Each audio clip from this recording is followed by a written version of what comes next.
She gave a stranger coffee on the street. What she didn't know, he was a billionaire in disguise. And what he did next changed her life forever. But the real question was never what he gave her. It was why he chose her. She was 23 and already worn thin by life. 2 jobs, her younger brother's medical appointments, mounting rent. Every morning she rose before dawn, sleep still heavy in her bones. Her world began in a dim apartment, peeling potatoes for late-night shifts at the diner. By daylight, she was already halfway through the day, her hair loose, her uniform stained.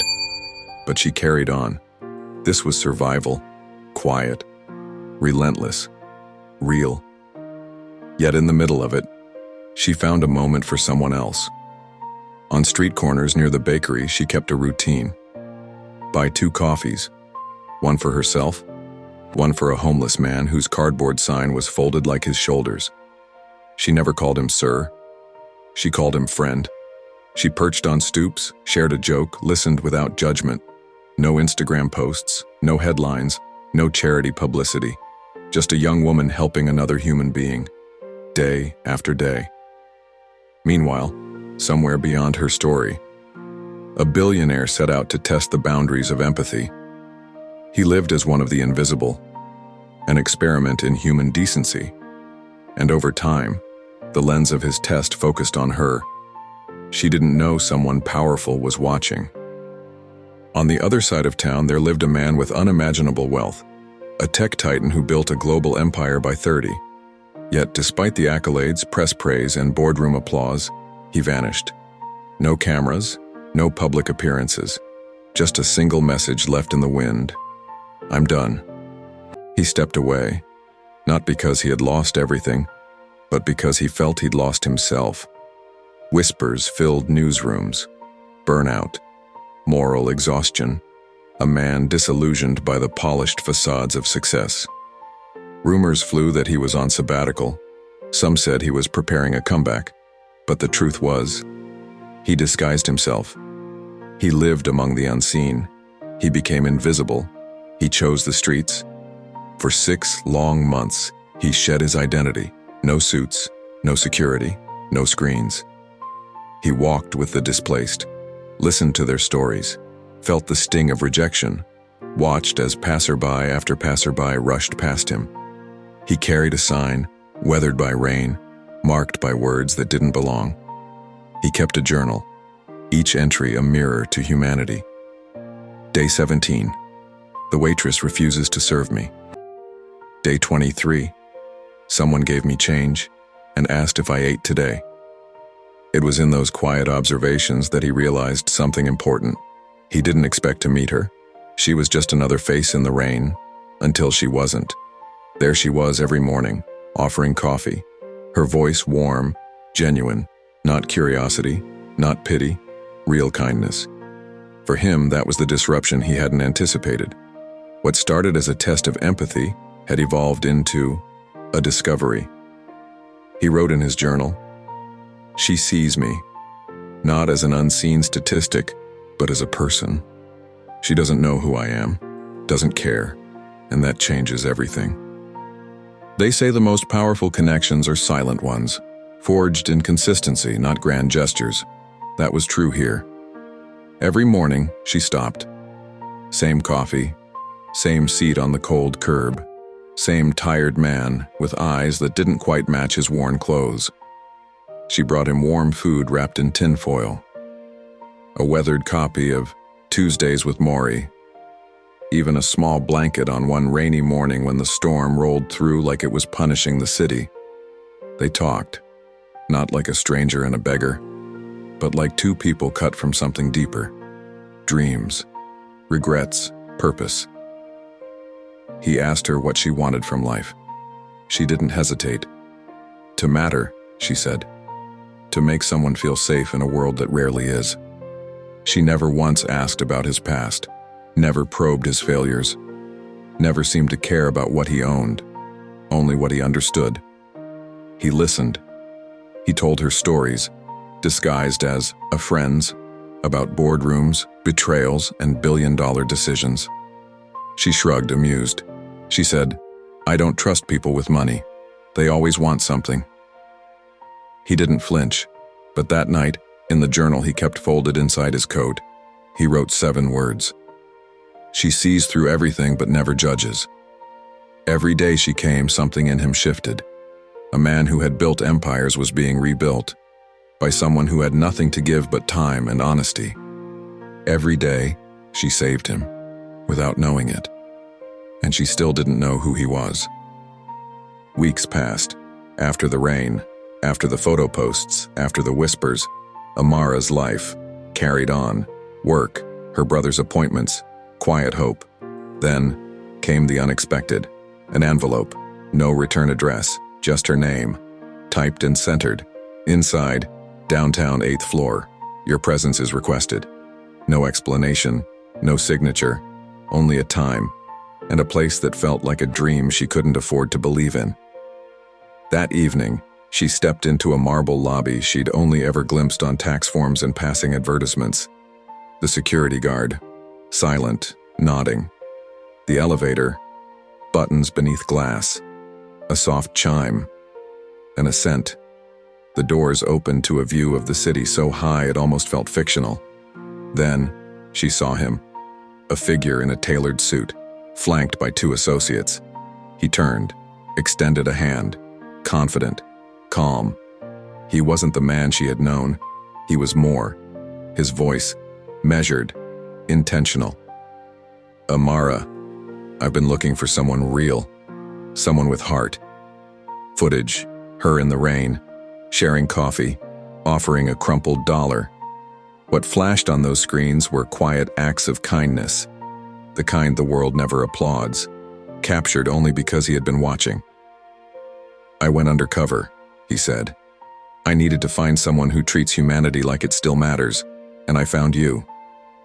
Then he said the name, Jonathan Hale, the billionaire who vanished months ago, founder of Hale Tech, pioneer of renewable innovation, philanthropist, but not the headline version. This was the private Jonathan, the one who slept in alleyways, wore threadbare coats, and gave up boardrooms to find something real. He told her his truth. He'd grown tired of metrics, PR campaigns, engineered generosity. He didn't want algorithms. He wanted someone whose kindness was unscripted, whose compassion cost something. Then came the choice. On the desk, documents, blueprints for a global foundation, one built for the invisible, led by someone who had lived among them. He looked at her, seriously, softly. "Will you lead it?" She said nothing, not at first. He spoke again. "You don't have to say yes now, but know this. I asked you, because you never asked me for anything." Then, a single nod. Small, but certain. In that moment, the experiment ended. But their work. Tech billionaire appoints former waitress to lead 100 billionaires foundation. From side jobs to boardroom, the Cinderella story? Real or rigged? Internet demands answers. The story went viral. Overnight, her name, once buried beneath diner punch cards and anonymous volunteer sheets, was now trending everywhere. They called it inspiring and unbelievable. They praised her humility and questioned her motives. She became a symbol and a scam. The backlash came hard and fast. Publicity stunt, gold digger.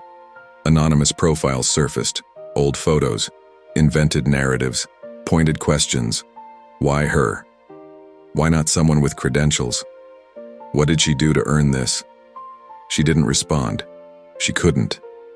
Behind closed doors, she sat on the edge of her bed, phone in hand, scrolling, through opinions, through accusations, through hate, dressed up as concern, comments under old photos, DMs laced with venom, even friends, suddenly unsure how to stand beside a woman being dragged through the court of public opinion.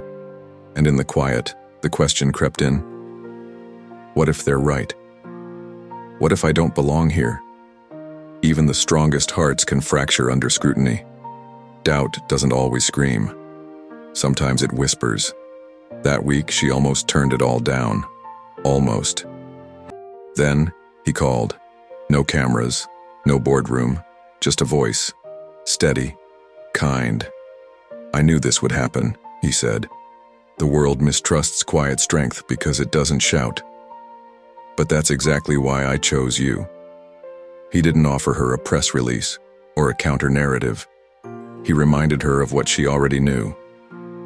In a world obsessed with loudness, or you chose quiet love, that's leadership. She didn't speak to the media. She worked. Together, they built the foundation from the ground up. Not with headlines, but with habit, scholarships, outreach, innovation grants. Funded not for popularity, but for need. Ignored neighborhoods lit up with possibility. And every time someone asked, why her? The answer was quietly written in impact. In just 1 year, the foundation touched over 200 communities. Not with slogans, not with campaigns, with presence. Food programs in towns no one visited. Mentorship for kids aging out of the system. Emergency support for mothers left alone. Microloans for vendors no bank would touch. No initiative began without her asking 2 questions. Who was being left behind? And what would help them stand? Cut to Amara, on stage at a UN panel. Her voice grounded, unscripted. You don't have to be loud to make change, you just have to stay when others walk away. She wasn't polished, not media trained, no PR agency, no spin. She was real. And people noticed. She spoke at Davos and still visited the soup kitchen. Those she helped began helping others. A mother she mentored now employs 10 women. A boy who once slept in shelters now teaches coding to kids like him. A neighborhood, once silent after dark, now lit with lanterns, vendors, music. Life. One life. Many changed. And through it all, she stayed the same. Still rode the train, still ate at the diner, still visited his grave once a month. Because yes, the billionaire who once slept beside her never made it to their 2nd year. Cut to a quiet office, framed letter on her desk. We hear his voice, calm, final. I had billions, but I needed someone to show me what real wealth looked like, and you showed me. Some stories aren't about riches found, they're about purpose remembered, and the unexpected ways kindness writes a legacy. He never told her she passed a test, because it was never about passing, it was about being. If no one was watching, would you still be kind? She didn't chase power. Power found her because of who she already was. If this story moved you, if it made you think differently about how we treat those who have nothing to give us, then don't keep it to yourself. Please share it. Subscribe for more true stories that challenge what we value. And hit the bell button so you don't miss the next one. Because of your quiet kindness, it might be someone else's turning point.